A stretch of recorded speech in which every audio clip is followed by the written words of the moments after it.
What's the good word, friends? It's Totter here. Let me set the mood.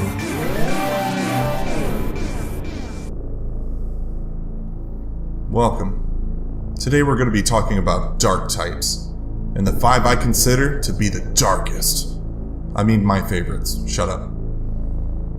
Creatures in this list have dark as primary typing, and are also picked based on my own opinion. So accompany me on this journey, why don't you, as I share with you my top 5 favorite dark types.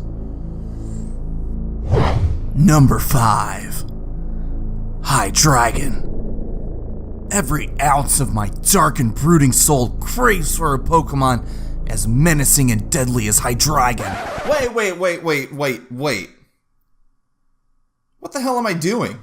This doesn't sound at all like me. Just a second.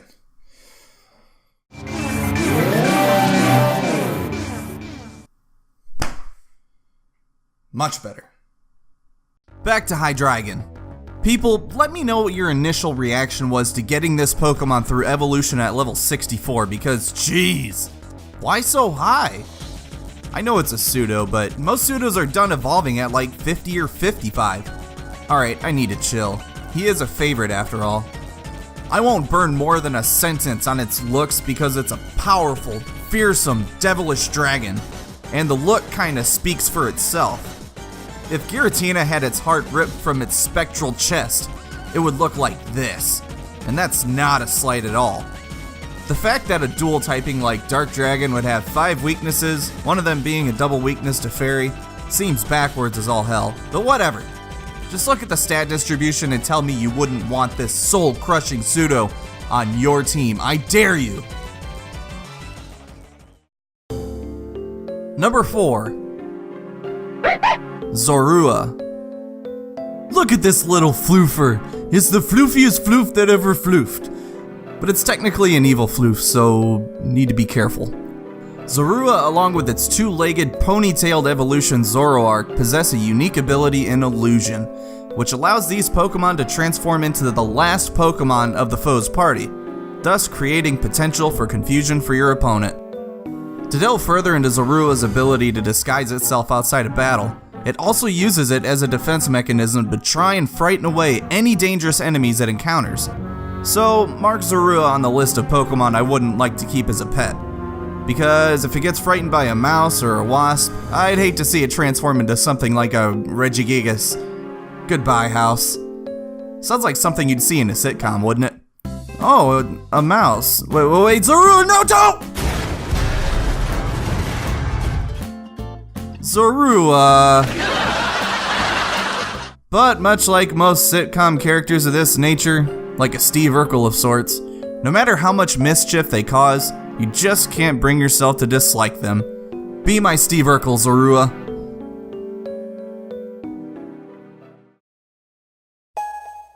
Number 3. Weavile. Weavile, it's a damn good thing you outspeed a lot of shit, because the list of weaknesses levied against you is longer than a Steelix that swallowed a Viagra pill. I'd call it Viagron. But what Weavile lacks in defense it makes up for in being an absolute destroyer of worlds. 125 in speed and 120 in attack. Who wants to die? That speed stat takes advantage of one of Weavile's best stab moves in Icicle Crash, which I think flinch hacks is one of the most annoying and evil occurrences to happen in Pokemon. But it makes sense because Weavile is a dark type, or evil type if you're playing the Japanese games.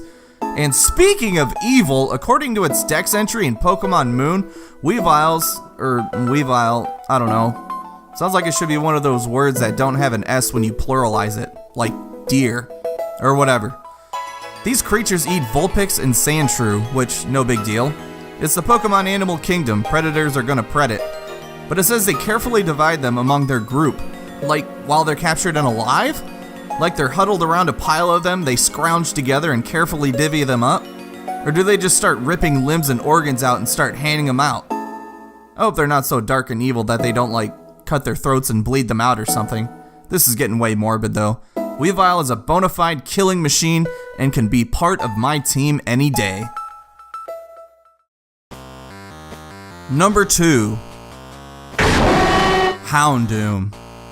It's a dark type, it's a dog, it spits fire, it's the last Pokemon you face against Team Rocket in Gold and Silver, it's the ace Pokemon of Elite Four member Karen's team, it's also useless in game because you can't find one until you get to Kanto! Sorry, I'm just very upset over that last thing I said. So for those of us that played through Gold and Silver with no outside knowledge, the only 2 times you saw Houndoom before reaching Kanto were against the final Rocket Executive in Goldenrod and against Karen towards the end of the first leg of your journey, and they were tough. The kind of tough that appealed to me so much that all I wanted to do post-game was find a Houndour. And that got kinda hard for me considering back in the day the internet wasn't at my disposal at the touch of my phone. And lucky me that the outskirts of Celadon were the last place I would look. But I would eventually find a Houndour, level him up, teach him some dastardly wicked moves, and proceed to revenge kill all the psychic types I hated facing in Gen 1. I'm looking at you, Alakazam. Use Psychic on me, I dare you. Just like Hydreigon, I'm not going to spend much time talking about its looks because they really speak for themselves. So, Mr. Houndoom, under your greatest strengths you put being a heckin' dog, come from the deepest pits of hell, and your bitchin' name. Alright, so why don't you tell me what some of your greatest weaknesses are?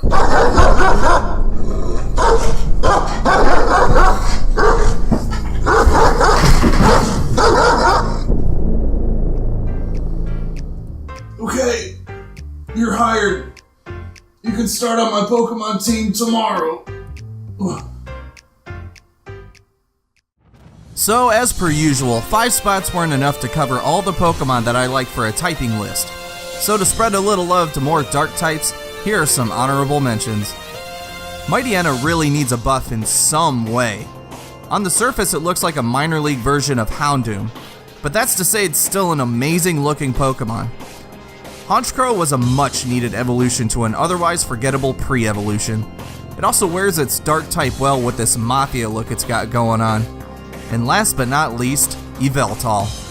Can you tell me the name of a move cooler than Oblivion Wing? It was a trick question. You can't.